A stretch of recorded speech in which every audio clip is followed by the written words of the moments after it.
Letdowns, they happen, right? Today we're diving into something we all face at some point in life. Disappointment, failure, rejection, trauma, pain, whether it's a career setback, heartbreak, or something deeply personal. It's the loss of a parent, the ending of a career path. We've all felt the weight of something not going the way it was planned, the way that we were hoping our life would go, the flow that we were trying to manifest and call in. But here's the thing. What if I told you these moments are your superpower? That the moments that hurt you the most in life are the starting point of your most fulfilling and authentic life. Would you believe me? Would you believe me? Bouncing back isn't easy, but healing and doing the emotional work is the secret ingredient. That's what alchemizes pain into power. If you've recently seen my video on alchemizing, coming from a place of kindness, patience, love, being nice to people, that's the way to get what you want. Coming from a place of understanding. So when your path goes askew, Jesus take the wheel, stepping back and saying, okay, I surrender. I accept what the universe has in mind. Let me ask you an important question. How often do you treat failure like a dead end? How often do you tell yourself that you aren't enough? Failure isn't the end of your story. Failure is redirection. Rejection is redirection. And trauma doesn't define you. The healing from that experience, what you use to write with the pen of your life after that story, is up to you. Here are 5 ways to bounce back. First and foremost, I know it's uncomfortable, but acknowledge the embarrassment. Sit with it. Feel it. Feel shame. Feel the guilt. Feel the fear. Feel the uncomfortableness of it. I personally think learning about something like riding your bicycle, I'm sure you didn't just sit on it and you rode perfectly. Driving a car, I'm sure you weren't perfect. Learning how to cook, I'm sure you weren't perfect. Having relationships, I'm sure you weren't perfect. Everything in life comes with a learning curve. Don't be embarrassed. Be proud that you put yourself out there. Feel empowered, more confident in yourself than most people to actually try. Sit with that for a second. Do you know how many people don't even try? You're at a higher elevation than most people, and you should feel confident in that. Secondly, I want you to gain perspective. In the game of life, if you tell someone that you like them and they don't reciprocate, have you really lost anything? Maybe a little bit of pride. Maybe your ego had a little kick. You haven't really lost anything. Trying out for a Spartan race or doing a marathon and not qualifying at the speed or time that you wanted, did you really lose anything? And if you don't tell anybody your big goal of what you're looking to achieve, are you even embarrassed? Most people would be like, wow, you actually did it. Like, I'm just sitting on my couch on Instagram scrolling. 9 out of 10 chance that what you did and failed at didn't really do any damage. Now, did you invest in a company and it didn't work out? That's heavily. You spend 3 years in a relationship and you found out that they were a douche canoe. Yes, that's heavy because you wasted all that time and energy, but you still have breath, right? You still have your smile. You still have your soul. You still woke up today. So what did you actually lose? Ego? Ego much? Oh, that stupid human ego. Always getting in the way. I want you to turn this into a positive mindset. I want you to be so proud of yourself for stepping out, for stepping past the line, for trying more than others, considering a different alternative life choice for where you were to where you want to go, for literally taking step 1. And I'm guessing if you failed at something, there was more than one step in between that you succeeded at. You did some of it well. You did some of it right. Those that win can reflect back and see their growth, but oftentimes those that get close but fail forget to reflect on how far they came. Sure, you didn't get 100% of what you wanted, but maybe you got 90% of what your expectation was. I think that's fucking awesome. Job well done, bravo. Number 3, when the moments pass, don't live in that past. Always live in the present moment. You can't live in the future because you don't know what it's gonna look like. And you shouldn't live in the past because you have no control over that. And again, it's expired. It's like being so sad that you can't drink old milk. It's expired. You wouldn't be like, oh my God, but the milk from last month, like, oh my God. You wouldn't think about the milk that way. You would just be like, it expired. The moment passed. I just got some new milk. Do you see how you can categorize your mindset with that? Yes, you were trying to reach this goal and it was like so important for you to succeed and win and reach the top and you did it, but that's okay. It's in the past. You're living for now, today. Are you trying again? Are you doing something different? Are you changing course? Where are you going? Prime your mindset to receive the next opportunity. Maybe you were doing a marathon in one city. Now look forward to the next city. Plan that adventure, because I'm pretty sure you'll do better. There's a theory, I don't remember the name of the theory and I don't remember the time. I've learned, I'm not a runner, so this is like outside of my realm. I used to be, but then I had a hip replacement. There was a speed that no one could break. It was like a 9-minute marathon or something. Please, excuse me, I really do not understand running. No one thought it was beatable, and then one person beat that time, and then the next race, like several other people beat that time, because when someone realized that it was beatable, they were more open to beating it, and they did. So what you think is your capacity is what your capacity is. So if you get to 90%, then the next time you try, you'll probably get to like 92%, because you already know you can get to the 90%. So you're priming your brain, you're priming your subconscious, you're priming your mindset by trying. So don't be disappointed that you tried and failed. Be so proud that you tried and failed, and that failure can catapult you to the next level, the next step. So number 4, reflect, relearn, reset, take a breather, take a step back. In the 1990s, Apple faced bankruptcy, but it's when Steve Jobs decided to narrow down the product line and have fewer products that the company started excelling. And wouldn't we say Apple is like one of the most successful companies to date? What if Steve Jobs was just like, oh my God, this is so hard. I can't. I'm just gonna like go sit on the couch and scroll social media. Like, no, you wouldn't have this thing, okay? How devastating would that be? A computer in your pocket. The first Apple computer was named the Lisa. Resetting your goals is so powerful. You're rechanneling your energy and your motivation. Number 4. Or is this number 5? Is this number 5? I've lost track. I don't even know what number we're on. It doesn't matter. It doesn't really matter. See? Case in point. Failed on keeping track of what number was what. I don't give a fuck. I'm just going to keep filming this video and continue. Of course your feelings are hurt. Of course your ego is hurt. Of course you're embarrassed. I get it. But were you really doing this action for someone else? And if you were, we have to have a sit down talk. And if you realize now that you weren't doing this for anybody but yourself, why does it matter what anybody else's perspective is on this? Aren't you proud of you for trying? Why are you speaking bad about yourself? Why are you putting yourself down? I'm not gonna let my friend talk to themselves that way. If I were to come on here and film something and say, no, that wasn't perfect, I'm just not gonna post it, wouldn't you be disappointed? I think you'd rather hear my 95% perfect YouTube versus not post at all. You'd miss out on this lovely video with all this juicy content. You might be so preoccupied with the repercussion of what's gonna come because you didn't reach the goal, but honestly, no one's keeping track. No one's keeping score. And if your parents or family member are, you can tell them to off and tell them that I say so. Because this is your life and you're in control of this vessel. This is your vessel, nobody else's. You incarnated with this. You get to operate this in the way that you choose to. Why not manifest your best life and do everything and anything that's on your personal life checklist and stop caring what anybody else thinks? Shut off and silence the input of others. That's a number 1 life hack with life. Like, honestly, please write that down, put it on your mirror, and look at it every day. If someone is truly a friend, a support system, they're not going to be mad or disappointed or pick on you. They're going to be so supportive, and they're going to say, wow, you should be so proud.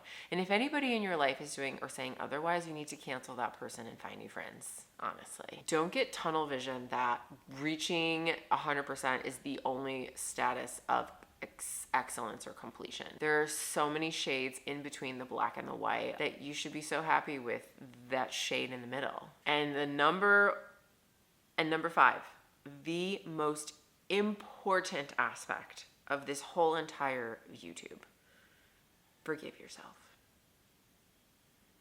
Have kindness, have peace, have grace, have softness with self. We are usually our number 1 critics. We are the hardest on ourselves than anyone else in our life. And it's devastating how we talk to ourselves. A lot of us recovering people pleasers will tell our friends and family members to not speak ill of themselves. We will tell them, don't feel bad. You should be so proud. Why aren't we saying that to self? Some criticism is normal. I get it. It's part of our DNA to push ourselves and try harder and go after the bigger lion and catch, dinner. That's just how we're built. When we don't get what we had our vision set for, it's disappointing. It's literally written in your DNA. It's impossible to reframe yourself to not have disappointment. I mean, you could meditate like a guru, be a yogi, and like try, but I'm sure even some of them have like small twinges of jealousy and envy. The positive mindset involves self-compassion and forgiving.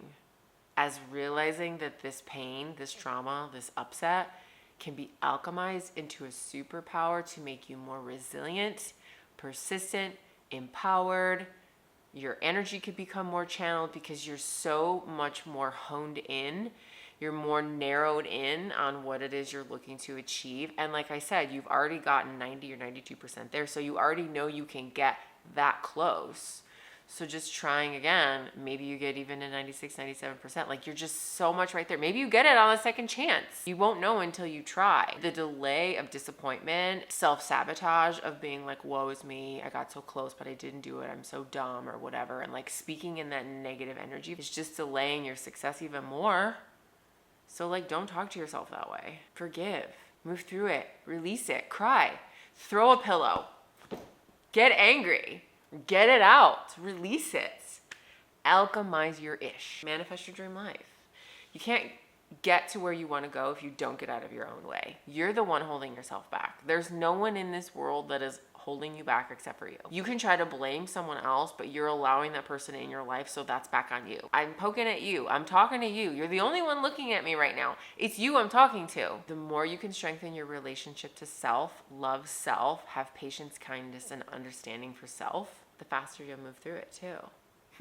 I want you to remember that healing isn't forgetting. You're not erasing something that happened. Personally, I tend to accidentally block out trauma because growing up, I used it as a defense mechanism. When you do emotional work like therapy, journaling, breath work, meditation, simply sitting with your feelings, allowing your feelings to come in, thanking your feelings for existing, allowing your feelings to have a moment, processing those feelings. I've mentioned this before. Feelings are like mattress springs. So when a feeling comes up and you shove it down, it's going to want to pop back up. And it's going to, the longer you push it down, the harder it's going to pop up and smack you in the face. I'm sure you can relate to a time in your life where you had trauma, you tried to ignore it, you tried to pretend it didn't happen, and your darkness exasperated itself, multiplied very rapidly, and took over, and everything just started happening more negatively. When you wake up and you stub your toe, and you just, the whole day is shit. You're just like, oh my gosh, like the Uber's late, and you can't find your breakfast, and you spill your coffee. Like everything happens in a domino effect, like an avalanche. You are in that mindset. You are in that darkness. You aren't processing, okay, this happened to me, but it doesn't define me. I'm going to move through it. I'm going to move on. I'm going to release this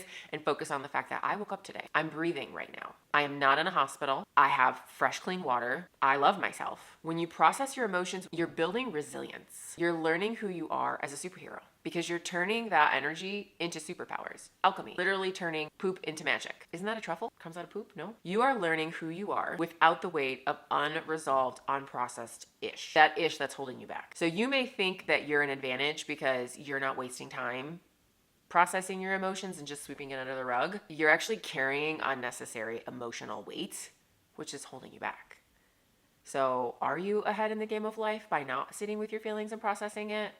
I get it. I had therapy yesterday and I was talking to my therapist and I was like, when is this going to be end? Like, when is this going to end? When is this going to be over? Because like, I just keep feeling like I'm getting to the end of my healing and then another box appears. So she explained it to me that it's kind of like when you're trying to clean up your space and you shove everything into a closet, reopen that closet. If everything fell on you all at once, it would be an avalanche. You wouldn't be able to process it. You wouldn't be able to handle it. It would be overwhelming. You would literally be stuck under all the piles. You have to go into the closet and grab one box at a time. I did start the Workout Witch recently. I'm obsessed with the Workout Witch. I highly recommend the Workout Witch. I bought the cortisol one most recently and wow, the things that have come up and come out, it's only day 7. That's another video. I'll link it here. Opening these boxes can have cobwebs. These can be boxes. The box I opened like 2 days ago was from when I was 5 or 6 years old. And it was a doozy. It was a woozy of a doozy. But just because you don't want to see it doesn't mean it's not there and doesn't mean you're not carrying it. It's like, okay, yeah, box. I like kind of can see you, but I haven't opened you. So like, it's not really happening. No. It's still there. Why don't you just open the box and recycle it? Like, get over it. Like, let's move on. Like, let's have our best life, right? Manifest your best life.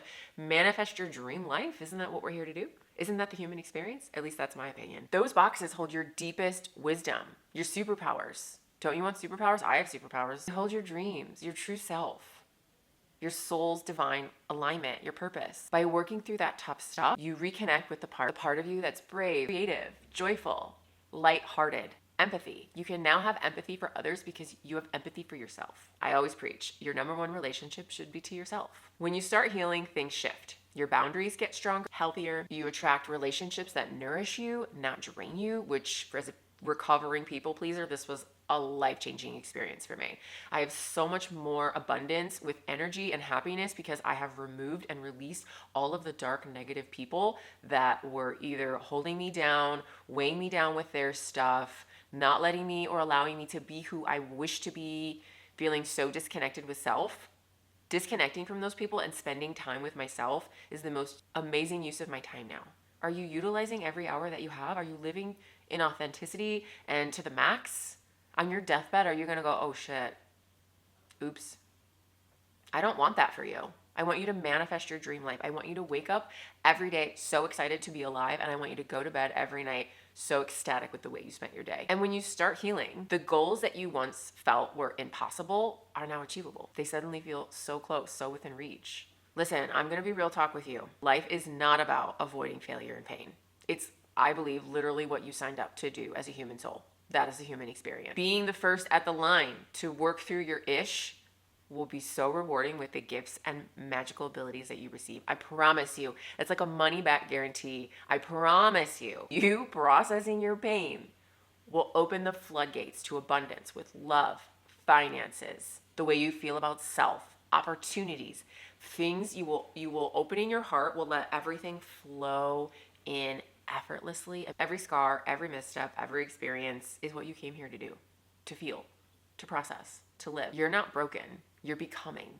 You're taking that ish and you're taking lemons and you're making lemonade. I have the sweetest lemonade because I've learned how to make such divine lemonade with the sugar that I am, the kindness, the sweetness, the love, the patience, the understanding. I really want you to lean into your healing. I really want you to lean into your true soul's calling, feeling fulfilled, waking up every day so excited to be alive, so thankful to be alive. No longer holding on to anger for people of your past. Do you understand that being mad at someone from your past is like poisoning yourself? Because you're drinking the Drano thinking they're going to get sick. They don't know that you're thinking you're talking about them. And honestly, they would probably have an ego surge if they found out that you were thinking or obsessing about them. They would be like, wow, that's pretty cool. I have such power over you. Yeah, you're giving your nemesis your energy. Your sacred, special, beautiful energy, you're giving it to someone that you despise. Don't we want to like disconnect from them and take back our energy and wish them well and send them on their way? Wouldn't that feel great? If this video resonated with you, please share it with a friend. Like, comment, subscribe. I would really love for you to share my channel with someone. I'll see you in my next video, my friends. Take care. Thank you so much for watching and keep growing. Bye.